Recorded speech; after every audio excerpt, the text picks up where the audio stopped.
Bon les amis, comment ça va? Moi j'ai 27 ans, donc je ne veux pas de commentaires, je sais que je suis vieille et je sais qu'il y a la moitié d'entre vous qui vont me dire non que je suis pas vieille etc, qui sont plus vieux que moi. Mais c'est pas grave, on est peut-être vieux tous les deux en fait. J'ai devant moi la liste de 27 choses que j'ai apprises en 27 ans parce que j'espère quand même qu'à 27 ans j'ai appris des choses. Mais en fait en faisant cette liste je me suis rendu compte que c'était pas si facile que ça de trouver des trucs et que je tombais un peu dans des trucs gnangnan genre phrases philosophiques de vie etc. Donc je me suis dit que j'allais les partager avec vous parce qu'il n'y a pas de raison. Je vous avoue aussi que là je suis dans l'organisation de mon anniversaire parce que ce week-end, je sais pas quand sortira cette vidéo mais en tout cas ce week-end là je fais une grande fête pour mes 27 ans où j'ai invité plein de monde et c'est un peu la première fois que je fais ça. D'habitude soit je fais juste un truc avec ma famille, soit j'ai fait quelques fois avec des amis et tout, mais souvent l'anniversaire c'est un peu un moment de coup de blues pour moi. Je sais pas trop pourquoi, je pense que j'ai un peu une tendance aux crises existentielles, à l'angoisse et tout, et c'est des moments où je remets en question ma vie et je me dis je prends de l'âge, est-ce que j'ai accompli tous mes objectifs etc, etc. En plus en tant que femme je trouve qu'on a une énorme pression, je savais pas que c'était une pression réelle avant de la ressentir, mais je trouve vraiment qu'à 27 ans, on attend de toi que tu sois mariée avec des enfants, avec un chien, un chat, une maison, j'en sais rien. Alors qu'en fait, il y a personne qui a cette vie-là à 27 ans, enfin très peu de gens en tout cas. Bon, le premier point que j'ai noté sur ma liste, c'était tout vient à point, à qui c'est attendre. Évidemment, j'ai mis ça en premier parce que c'est un peu le truc que j'arrive pas trop à appliquer. Mais j'ai découvert le pouvoir de la patience. Il y a tellement de choses que j'ai eues cette année ou ces dernières années que je galérais à avoir les années d'avant et que je rêvais d'avoir les années d'avant. Et en fait, il suffisait juste d'attendre un peu. Et après, ça vient tout seul. Pas forcément en travaillant ou en forçant les choses, mais en fait, juste en mûrissant, en vieillissant, il y a des choses qui vont se débloquer. Mais j'étais choquée. Genre par exemple, des personnes avec qui je m'étais parfois embrouillée il y a des années et j'essayais d'améliorer la relation et tout, et ça fonctionnait pas. Et en fait, avec le temps, les personnes sont revenues d'elles-mêmes et tout allait bien, on a parlé un peu de l'embrouille et tout, mais ça s'est décanté tout seul en fait, au lieu de forcer de ouf. Donc il y a ça, je sais qu'au niveau professionnel, vous savez que je suis actrice, c'est pas forcément facile tout le temps. Il y a des trucs par exemple, des phases où je rêvais d'avoir tel ou tel casting, tel projet et tout, et je forçais et je passais le casting et je me disais pourquoi je l'ai pas et tout. Et en fait des années plus tard, j'arrive facilement à avoir le truc, juste parce que j'ai plus d'expérience maintenant et que je force moins. Bref, donc le pouvoir de la patience, globalement. Ah oui, le numéro 2, du coup, il va avec le numéro 1. J'ai écrit « Force pas, si ça coince, laisse tomber, fais autre chose. Apprends et réessaye plus tard. Ça glissera tout seul et ça sera fluide. » Bon, la métaphore est pas ouf, mais en gros, c'est vraiment le pouvoir de l'attente. En fait, globalement, c'est la même chose, le 1 et le 2. Mais c'est le fait de combler ce temps d'attente par l'apprentissage et d'aller faire d'autres expériences entre deux. Plutôt que de forcer sur le truc que tu veux vraiment, tu vois, si ça marche pas, change un peu de route et sûrement ça marchera autrement. Numéro 3, travaille sur toi avant de travailler sur les autres. Ça, j'ai perdu énormément d'énergie à travailler sur les autres gens. J'en perds, à mon avis, beaucoup encore aujourd'hui. Alors que c'est tellement plus facile de travailler sur soi parce que ça, on maîtrise. Si ça va pas bien, va chez le psy, écris dans ton journal, pleure, fais quelque chose, appelle ta mère. Mais globalement, si tu essayes de changer les problèmes des autres, tu vas perdre beaucoup de temps, d'énergie, parce qu'en plus, ils pourront pas changer parce que toi, tu veux qu'ils changent. C'est eux-mêmes qui doivent avoir cette transformation. Et en fait, voilà, on perd juste beaucoup d'énergie. Et j'ai remarqué qu'en fait, en travaillant sur soi, on les fait changer de fait par notre exemple. Souvent, parce que nous, on est ajusté ou qu'on va bien ou qu'on se comporte bien, les autres gens vont se comporter mieux avec nous. Je sais pas pourquoi, mais je trouve que ça fonctionne. Numéro 4, one step at a time. J'ai écrit sois patiente, chaque étape te rapproche de l'objectif en soi. Donc oui, ça c'est le pouvoir des étapes, forcément. Ça va aussi avec le temps, mais je dirais aussi c'est séquencer ses objectifs plutôt que de prendre un énorme objectif super difficile. Fais des petites choses et en fait chaque petite chose, même si ça te paraît rien, en fait ça te rapproche de l'objectif et tu sais pas si en fait une des petites étapes qui te paraît insignifiante va pas te faire gravir 3 marches d'un coup en fait. C'est vraiment des trucs, je vous donne un exemple. Par exemple ma société de production, Marie Cornier Production, que vous connaissez sûrement, j'ai fait une vidéo sur ça. J'étais un peu dans la merde parce que je faisais pas de chiffre d'affaires là depuis 2 ans et du coup ma comptable m'avait dit il faut vraiment que tu trouves une façon de faire du chiffre d'affaires sinon ta boîte va mourir. Voilà, donc les chiffres et moi ça fait 2 évidemment, j'ai fait bac L donc du coup je me suis dit bon il faut que je trouve un moyen de quand même gagner de l'argent, mais comment faire? Et en fait j'ai postulé à une petite annonce qui cherchait des actrices mais c'était pas rémunéré en cachet, c'était rémunéré au régime général sur facture. D'habitude je postule jamais mais là je m'étais dit pourquoi pas. Et en fait cette boîte m'a dit qu'elle pouvait me facturer sur ma prod, donc en fait tout l'argent que je dois gagner en tant qu'actrice je peux le mettre sur le RIB de ma prod en gros. Donc en fait je vais réussir à faire d'une pierre deux coups, à travailler comme actrice et en même temps faire du chiffre pour ma boîte, ce qui est trop cool. Et bah voilà, ça paraissait une mini étape, c'était juste un petit casting et en fait ça m'a débloqué un gros truc sur lequel je planchais depuis 2 ans en fait, et je pensais pas du tout que ça aurait un lien, mais en fait si. Numéro 5, j'ai mis dormir. Alors ça, mon dieu, là les 2 dernières années j'avais besoin de bosser à côté de mon taf d'actrice parce que j'avais plus le statut d'intermittente comme je vous l'avais dit, donc je bossais énormément, mais je crois que j'ai même pas de mots pour dire à quel point j'ai travaillé les 2 dernières années. C'était horrible comme rythme. En gros, je bossais tous les soirs dans un resto et en plus de ça, j'avais les tournages en plus. Donc imaginez faire une double journée. Il y avait des nuits où je dormais 2 heures, sincèrement. Ça pouvait arriver plusieurs fois dans la semaine.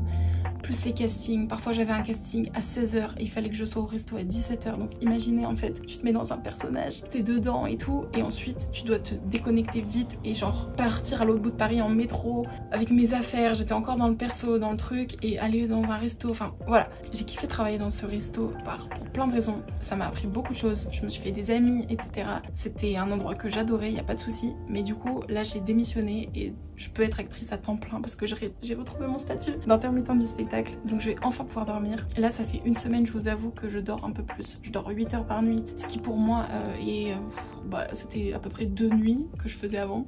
8 heures. Donc dormir, c'est un truc que j'ai vraiment appris avec le temps, et en tout cas même pendant ces années là où je pouvais pas trop dormir, je savais à quel point le sommeil c'était important, à quel point ça change ton humeur et tout. Juste se coucher tôt, se lever tôt et faire des vraies nuits en fait. Enfin, on se rend pas compte à quel point ça peut changer toute ta journée, tous les contrats que tu négocies, toutes les relations que tu as, c'est super important. Voilà. Numéro 6, manger et boire de l'eau. Et j'ai mis entre parenthèses beaucoup parce que bon, on a tendance surtout l'hiver à oublier, et ça pareil, ça fait partie de l'équilibre de vie. Et je me suis rendu compte que si je prenais pas soin de mon corps, en fait mon esprit allait aller mal. La nourriture, bon, je suis une catastrophe. Je vais pas vous cacher que je fais les courses vraiment que quand je commence à mourir de faim ou que j'ai rien dans mon frigo. Et voilà, c'est un truc que j'aimerais changer, mais je dis ça tous les ans et je le fais pas trop parce que j'aime pas cuisiner, donc voilà. Mais en tout cas, je sais que c'est important de au moins manger des trucs qui sont caloriques et qui me permettent de travailler et aussi de boire. Voilà. Ah oui, numéro 7, j'ai écrit être intermittente, c'est cool. Bah, je voulais un peu spoiler, mais franchement, si vous êtes acteur, actrice, je discutais de ça avec un pote qui me disait mais Marie, je crois que je vais arrêter l'intermittence parce que c'est trop dur, il faut trouver des cachets et puis tu fais des trucs que t'aimes pas trop, genre la figure, tout ça.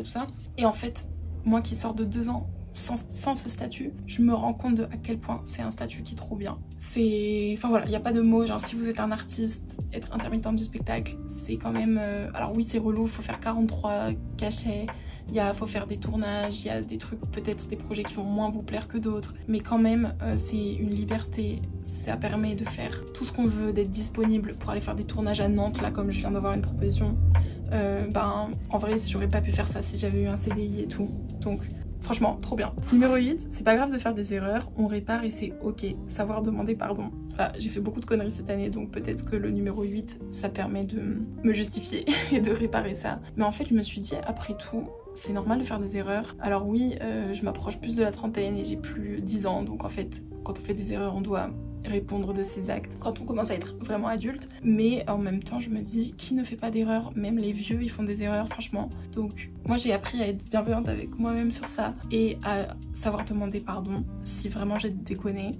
Voilà, c'est toujours mieux de pas faire l'erreur, c'est sûr, mais en vrai il y a toujours moyen de réparer quelque chose, et je vois tellement de gens qui font de la merde et ensuite ils demandent pas pardon parce qu'ils se disent bah, de toute façon c'est trop tard, alors qu'en fait ils se sentent pisseux et c'est trop dommage. Genre en vrai, allez demander pardon. On peut toujours réparer un truc en fait. Même des relations, ça se répare. C'est jamais terminé. Ça peut toujours s'améliorer. Oh, j'ai trop chaud là, j'ai mis le chauffage. Pareil, en ce moment, j'ai pas compris si c'était l'hiver ou l'été.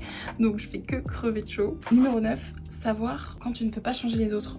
Pareil, ça c'est un truc, on va dire que je suis en train de l'apprendre parce que c'est pas complètement acquis comme leçon. Mais moi j'ai du mal à savoir jusqu'où je dois m'arrêter et jusqu'où je peux un peu changer l'autre. Bon, il paraît qu'on peut pas changer les autres, mais en fait jusqu'où je peux les faire évoluer. J'ai du mal à m'arrêter assez tôt.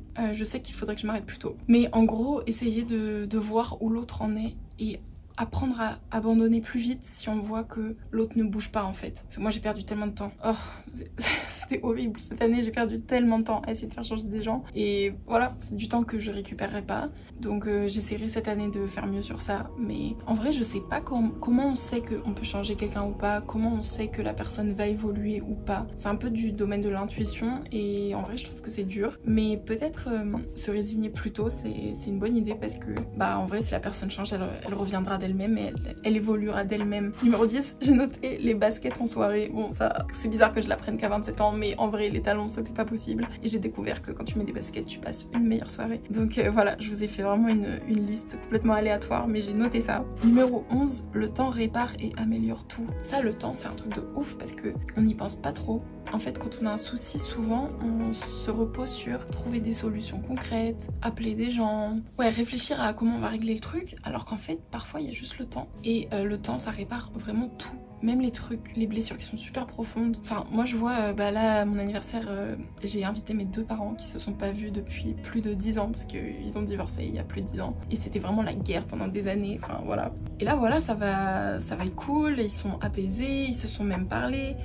Et franchement, je me suis dit, c'est juste le temps ça. Enfin, franchement, j'ai eu à attendre 10 ans, donc c'était quand même long. Mais en fait, les choses, enfin, ce qui se disait il y a 10 ans versus ce qui se dit aujourd'hui, en soi, les arguments de l'un et de l'autre n'ont pas vraiment changé.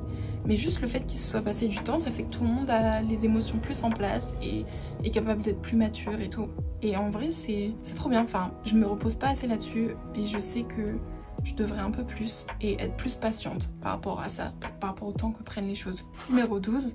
Savoir pardonner au lieu de bloquer, comprendre les peines des autres. Pourquoi j'ai écrit ça déjà? Je me souviens même pas. Ah oui, c'est plus d'être dans, en fait, se mettre à la place de l'autre pour essayer de comprendre son point de vue et ses peines, plutôt que de se braquer et de pas être dans la discussion. Donc ça j'arrive bien franchement. Mais je trouve qu'il y a beaucoup de gens dans mon entourage qui savent pas le faire. Ça m'énerve.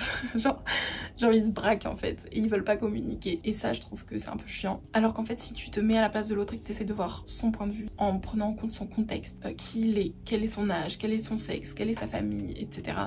Quel est son passé, bah souvent on va mieux comprendre pourquoi la personne elle nous agresse, pourquoi elle nous parle mal et tout. Donc ça, j'essaye de le faire et d'essayer d'être dans la communication plutôt que de se braquer. C'est lié à l'ego ça.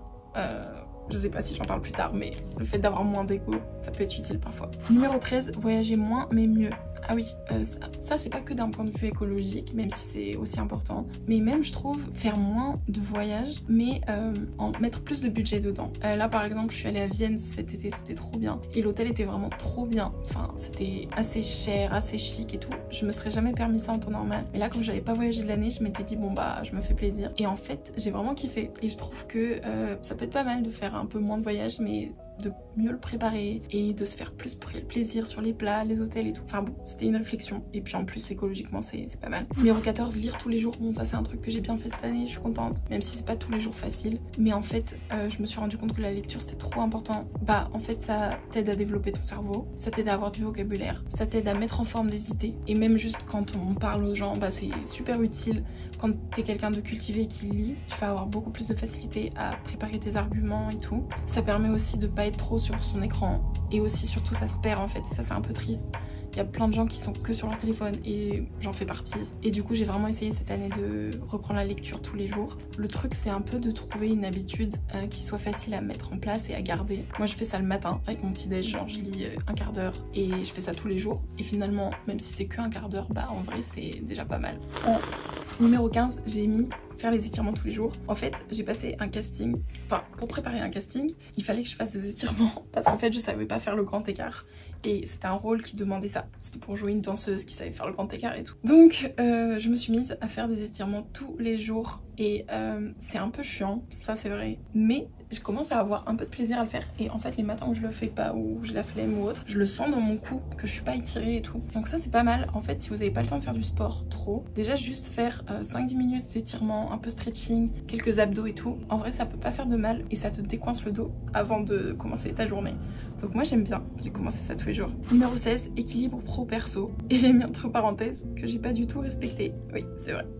Équilibre pro-perso, ça veut dire avoir un planning qui soit pas que pro ou que perso. Donc moi j'ai une tendance à que surtravailler pendant des mois et je vois pas la lumière du jour et je fais que ça. Et après je vais avoir une phase où je vais sortir beaucoup et tout. Et ça, je veux arrêter ça parce que c'est pas sain. Et c'est mieux de faire un peu les deux tranquillement toute l'année plutôt que de faire ça quoi. Donc voilà, l'équilibre pro-perso, ça veut dire aussi ne pas trop passer de temps au taf et savoir dire stop. Quand t'es entrepreneur ou acteur, c'est un peu compliqué parce que c'est toi qui fais ton emploi du temps. Équilibre pro-perso, ça veut dire ne pas sortir avec des gens du taf.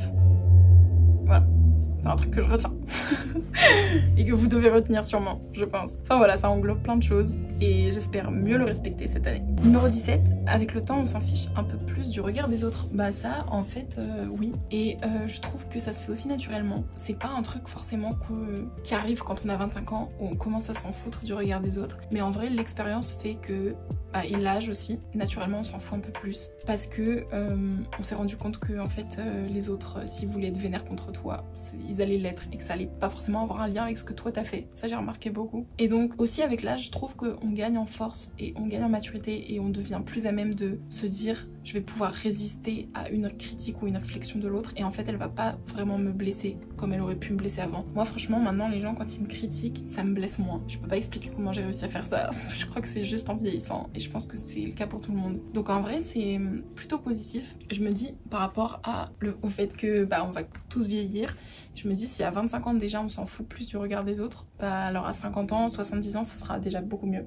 Numéro 18, j'ai mis écoute ton intuition et fais ce que tu veux. Écoutez son intuition. Alors l'intuition c'est un truc, je suis encore en train d'y réfléchir, mais je sais pas ce que vous en pensez. Je trouve que c'est compliqué de savoir si une idée vient de notre intuition ou si elle vient de ce qu'on veut. Moi j'arrive pas à savoir la différence. Parce que parfois il y a des trucs dans la vie que je veux et je le veux tellement que je me dis ah je sens que je vais l'avoir, je sens que c'est bon pour moi et tout. Alors que peut-être que je le veux et que c'est pas bon pour moi. Et donc j'ai encore du mal à distinguer les deux. Mais je trouve que si on écoute son intuition, on peut pas trop se tromper si on écoute vraiment ce qu'on ressent. Parce que quand on veut un truc qui est pas bon pour nous, on le sait souvent. On sait que c'est pas pour nous. Donc c'est ce que je vais essayer de faire plus.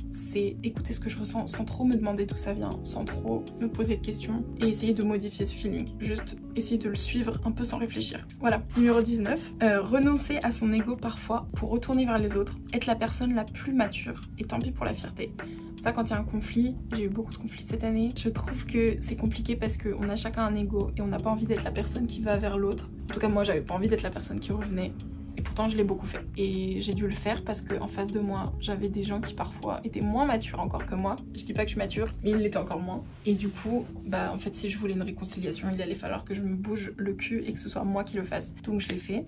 Et j'ai dû mettre mon ego vraiment au placard à certains moments. Juste pour pouvoir engager une discussion. Et accepter de m'excuser même si je savais que c'était probablement l'autre qui était plus en tort. Bon, je sais pas, chacun jugera, mais il y a eu des situations où je trouvais que c'était vraiment l'autre qui était plus en tort et j'ai accepté d'être celle qui fait le premier pas et qui va s'excuser parce que je savais qu'il le ferait pas ou voilà. Donc c'est ce que j'ai appris cette année, c'est essayer de mettre son ego au placard un peu. Numéro 20, ne pas trop juger sur les apparences. Ah oui, c'est vrai ça. Cette année j'ai été surprise, il y a eu plein de personnes qui m'ont surprise, que ce soit en positif ou en négatif, des gens que je jugeais d'une certaine façon et qui n'étaient pas comme ça. Donc pas trop juger sur l'apparence, ça vaut pour le physique, ça vaut pour le style, genre le look et tout, et aussi pour même la façon d'être. J'ai eu des personnes par exemple, je pense à un gars en tournage genre que je trouvais un peu timide et je me suis dit ah lui on sent que c'est un comédien timide et tout, et en fait il était pas timide, il était juste après en discutant avec lui je me suis rendu compte que c'était plus de la méfiance ou parfois un manque d'envie d'aller vers l'autre et pas de la timidité. Et c'était un peu négatif en vrai. Donc je l'avais jugé positivement en me disant ah c'est mignon, il est timide et tout. Alors qu'en fait c'était plus genre il veut pas trop se mêler au groupe et tout. Voilà, donc ça c'était un cas où j'ai été plus déçue. Mais il y a eu d'autres cas où c'était l'inverse. Quelqu'un qui m'avait l'air pas du tout sérieux et en fait en discutant avec la personne, je pense à une fille notamment, elle était profonde avec des conversations intéressantes et tout. Et je me suis dit je l'ai jugé un peu vite sur juste son physique. Numéro 21, j'ai mis déléguer et payer quelqu'un qui a la compétence. Bon ça aussi il faut avoir les moyens Donc bien sûr, je me juge pas sur mes dernières années parce que financièrement c'était dur, donc en fait payer quelqu'un c'était pas dans mes options. Mais réussir à économiser un peu et déléguer une compétence, même si vous avez pas beaucoup d'argent, en vrai ça peut être même délégué à un proche, bah c'est super cool en fait parce que je me rendais compte que j'avais un peu un sens du contrôle où j'avais envie de contrôler le projet, contrôler tout. Et en fait déléguer ça te libère de l'espace mental, essayer de pas faire les choses trop vite. Et en vrai bah si j'ai envie d'occuper 6 postes sur un plateau par exemple de ciné, sur un projet que j'ai, au lieu d'en occuper 6, peut-être en occuper que 3 et déléguer les 3 autres. Sur le moment je suis un peu en mode bon j'aurais aimé les faire les 6, mais en vrai j'ai toute la vie pour ça. Et sur le moment c'est peut-être mieux de juste me concentrer sur les 3 et de les faire mieux. Donc ça j'ai vraiment appris. Numéro 22, écoutez mieux l'avis des autres. Je me suis rendu compte que parfois dans une discussion, genre j'écoutais je parle la vie, pas la vie, bref, j'écoutais leur vie et tout. Et en fait parfois j'enregistrais pas certaines infos, alors qu'en fait peut-être que c'était juste parce que c'était pas mon domaine et que je comprenais pas bien. Je pense à ma sœur par exemple qui est en thèse de géosciences et je comprends rien aux maths, à la physique et tout. Donc j'ai tendance à écouter dans les grandes lignes mais pas écouter dans les détails. Et il y a eu certains moments où je m'en suis voulu parce que je me suis dit en fait ça donne l'impression que je m'intéresse pas à sa vie. Et il y avait des moments où là elle disait ah bah là je suis en examen tel jour et tout, et je me disais merde je savais même pas qu'elle était en examen ce jour là et tout. Donc écoutez plus attentivement, ça c'est un truc que j'ai appris, parce qu'en fait même si le sujet ne nous intéresse pas, si la personne elle nous intéresse, ça peut être cool de lui montrer qu'on s'intéresse à elle, et c'est dans les détails qu'on voit ça aussi. Voilà, c'est un truc que j'aimerais faire plus même si je comprends vraiment rien à la physique. Numéro 23, profiter de ses proches quand ils sont là. Oh, là ça c'est plus, je pense à ma grand-mère, parce que mon grand-père il est mort d'un coup et je m'attendais pas à ce qu'il parte comme ça, et il y avait tellement d'autres choses que j'aurais voulu faire ou dire et tout, et je me suis dit plus jamais je fais cette erreur. Donc maintenant ma grand-mère par exemple, dès que là elle est passée à Paris, je me suis bougée, je suis allée la voir et tout, même si c'était que pour une demi-heure, je suis allée la voir. Et je parle pas que avec les gens qui sont âgés, même n'importe qui. Je connais des gens qui ont perdu des amis qui ont 20 ans, enfin qui sont jeunes. On sait jamais quand les gens vont pouvoir mourir ou pas, et c'est un peu triste ce que je vous raconte, mais ouais franchement je me suis dit profiter des gens, et donc j'essaye de le faire un peu plus, et de vraiment quand j'ai quelqu'un avec moi de profiter de sa présence plutôt que d'être dans mes soucis et tout ce qui peut arriver, mais je me rends compte que parfois ça gâche le moment en fait. Numéro 24, prendre des risques. Et bah là par exemple mes parents qui vont se revoir, ça c'est un gros risque, parce que peut-être que ça se passera mal, peut-être que ça gâchera tout, peut-être que je sais pas, genre peut-être que ça va gâcher ma soirée d'anniversaire, mais je pense pas. Et en fait c'était un gros risque, mais je suis contente de l'avoir fait. Il y a plein de moments cette année où j'ai contacté des gens et j'avais peur de les contacter, et en fait c'était une bonne idée, et ils m'ont proposé ensuite un projet ou autre chose. Évidemment il y a des fois où ça marche pas, il y a des fois où je contacte des gens et ils me lâchent un vu et c'est un peu vexant, mais souvent en fait prendre un risque on perd rien, et ça nous fait avancer en fait. Si on échoue après ce risque, souvent ça nous fait avancer, donc je trouve que c'est pas mal de se bouger un peu. Numéro 25, conduire seul. Oh mon dieu, et ça je sais pas si je voulais raconter, mais j'ai eu un accident de voiture horrible. Bref, conduire seul et dans Paris, accident, se reposer, pas cumuler les risques. Bon ça va à l'encontre de ce que je viens de vous dire. En fait j'allais à un tournage et j'ai pris la voiture de ma mère et j'étais fatiguée, j'avais dormi 2-3 heures, on revient au rythme, et j'ai eu un accident en fait, et ça a été, en fait il n'y a pas eu de mort et tout, mais quand même les deux voitures étaient assez cabossées, et après j'ai eu peur de reprendre le volant pendant longtemps. Donc j'ai appris ça, j'ai appris à conduire seule et dans Paris en sachant que c'est la jungle. Et ce que j'aimerais dire aussi, c'est si vous êtes en train de passer le permis et que c'est compliqué pour vous, bah déjà on est ensemble, et sachez qu'il n'y a pas que des gens qui savent super bien conduire, il y a plein de gens qui apprennent, il y a plein de jeunes qui sont pas super à l'aise au volant, qui sont dans Paris aussi. Et voilà, tous ceux qui klaxonnent de ouf au feu, bah en fait ça se fait pas parce que vous savez pas ce que la personne vit. Peut-être qu'elle est en train de caler pour la 3e fois et qu'elle s'est pas rendu compte qu'elle démarrait au point mort, comme ce que j'ai fait l'autre jour. Voilà. Numéro 28. Ah oui, l'anxiété. Ça, j'ai beaucoup appris sur l'anxiété parce que je faisais des trucs de déréalisation, je vous en avais déjà parlé, mais j'étais tellement stressée qu'il y avait des moments où je me déconnectais de mon corps. C'était horrible. Et en fait, ça, j'ai appris que c'était de l'épuisement, et surtout qu'il fallait plus dormir et que ça aidait à calmer l'anxiété. Et voilà, apprendre à se rassurer. On peut être anxieux à n'importe quel âge, c'est pas un truc que d'ado ou de jeune. Il y a plein d'adultes qui sont super stressés. Donc apprendre ce qui vous calme, vous. Moi ça me calme par exemple de dormir, ça me calme de voir des gens, et d'essayer de ranger mon appart et de clarifier ma to-do list, ça me calme. Enfin voilà, des trucs comme ça. Numéro 27. Ah oui, ça, je termine sur ça parce que en numéro 27, j'ai mis je suis décisionnaire. C'est-à-dire qu'en fait, vous aussi vous êtes décisionnaire. Si il y a quelque chose qui vous plaît pas dans votre vie, vous pouvez le changer. Et ça, en fait, on se rend pas compte. Il y a plein de moments où je me plaignais d'une situation pendant des mois et je me rendais pas compte qu'en fait, il suffisait que d'un mot de ma part pour changer le truc. Genre, il suffisait que j'arrête le truc, en fait. Et pareil, si vous avez un sentiment de solitude, bah, il suffit de vous créer votre cercle d'amis plutôt que d'attendre que les gens vous invitent. Et voilà, en fait, plutôt que d'attendre que les autres fassent un truc pour vous, et ça peut prendre des plombes, soyez décisionnaire, genre faites le truc vous-même, invitez les gens. Si vous voulez une vie sociale, créez des événements vous-même. Si vous voulez tourner, créez vos rôles, écrivez-les. En fait, être actif et prendre les décisions pour soi quand on veut que quelque chose change plutôt que d'attendre que ce soit les autres qui nous les proposent. Bon, j'ai été assez philosophique pour aujourd'hui, ça y est, ça fait 27 je trouve. Évidemment j'ai appris plein d'autres choses qui sont plus concrètes, genre clouer un cadre comme j'ai ici, toute seule, ce que je savais pas faire avant. Mais là je voulais plutôt vous partager des leçons de vie que j'avais parce que maintenant que je vais avoir des cheveux blancs bientôt, j'estime que je peux vous donner des leçons. Voilà. Si la vidéo vous a plu, vous pouvez me suivre sur TikTok et sur Insta où je poste tous les jours. Sur YouTube, je sais que je vous le dis à chaque fois, mais j'essaierai d'être plus réactive cette année et d'être plus régulière. Donc j'espère y arriver et je vous fais des gros bisous. Ciao.